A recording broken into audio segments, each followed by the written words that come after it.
I'm joined by Phyllis Bennis, a fellow at the Institute for Policy Studies. Phyllis, welcome to our program. Thank you. Good to be with you. Certainly these protests were marked on Land Day, but the frustration and the anger the Palestinians are feeling goes beyond disputed land and disputed territory. How much of this has to do with this crippling, decade-long blockade of Gaza?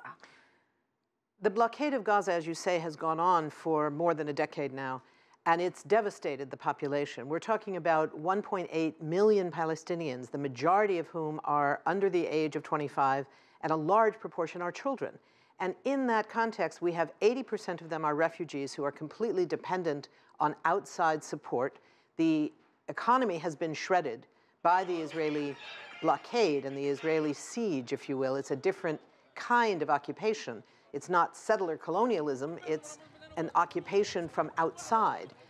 There is no way out, there's no way in. The Israelis control whether water gets in. Right now, 97% of the small amount of water available in Gaza is not fit to drink.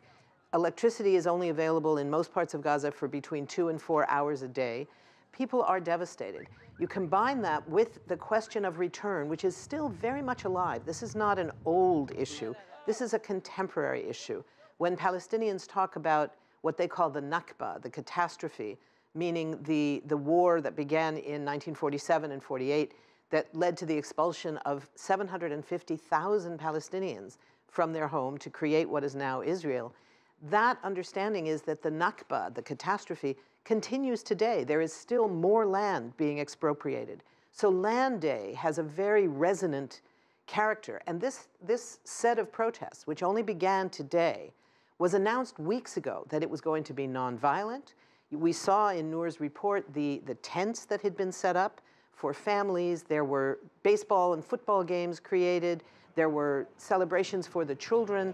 And the Israeli response began even before people arrived. This morning, a tank shot killed the first casualty, who was a farmer near his own land, which happens to be near the Israeli border. Let me move on to U.S. policy, the Trump administration's policy. Certainly the Palestinians would argue moving the U.S. embassy, yes, the decision to move it to Jerusalem, has provoked an already aggravated situation. Your thoughts on that? That's exactly right. I think it's important to understand that as provocative, as deliberately provocative as the Trump move was to announce recognition of Israel as the recognition of Jerusalem as the capital of Israel, taking that off the agenda, as he put it, for any future negotiations, and this idea of moving the embassy to Jerusalem outraged people. What it did not do was end the role of the United States as an honest broker, because there was no U.S. as the honest broker and had not been for more than 2 decades. So who do Palestinians have now to act as that honest broker, if not the Americans? The Americans never were, and many Palestinians... Well, they tried to be the mediator, at least. We can debate that. It's a longer question, but they certainly never succeeded at doing it. Even U.S. officials like Dennis Ross and others, Aaron David Miller, wrote in his book, "We acted as Israel's lawyer." So this is not a question. This is a given. Palestinians knew this a long time ago. The Palestinian leadership varied in their views. Some of the Palestinian leadership believed they could put their eggs in the U.S. basket. Most Palestinians in civil society did not. What they're looking to now, I think, is global civil society. There are no governments that are seen as real backers, real supporters of the Palestinians. There are movements, the BDS movement, Boycotts, Divestment, and Sanctions, which is a global movement bringing nonviolent economic and political pressure to bear on Israel to end its policies of apartheid and occupation and colonialism.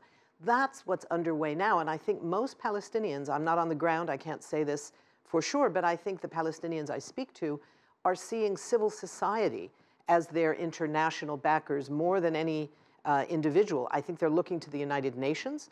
If they can get the United States off of the control, the United Nations as a whole, potentially provides that possibility. But this is a very, very rough time. Palestinians have been very much abandoned by most of the international community at the governmental level. I think the Palestinians would agree with you on that one. Phyllis Bennis, thank you so much. Thank you.